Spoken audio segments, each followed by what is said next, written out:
ரயிலில் பயணித்த இருவேறு கல்லூரி மாணவர்கள் ஆவடி அருகே ரயில் சிக்னலுக்காக காத்திருந்த பொழுது கற்களை எடுத்து ஒருவருக்கொருவர் தாக்கியுள்ளனர்.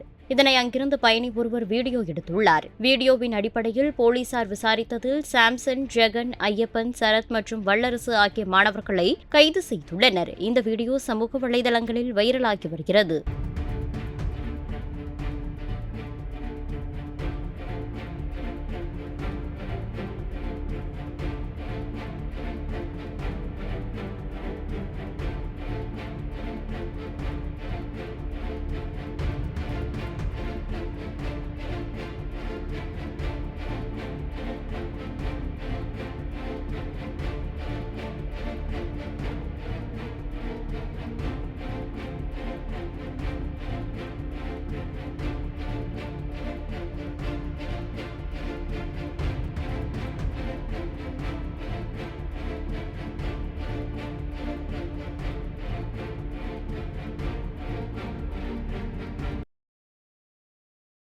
செய்திகளை உள்ளது உள்ளபடி தெரிந்து கொள்ள ரெஃப்ளெக்ட் நியூஸை சப்ஸ்கிரைப் பண்ணுங்க.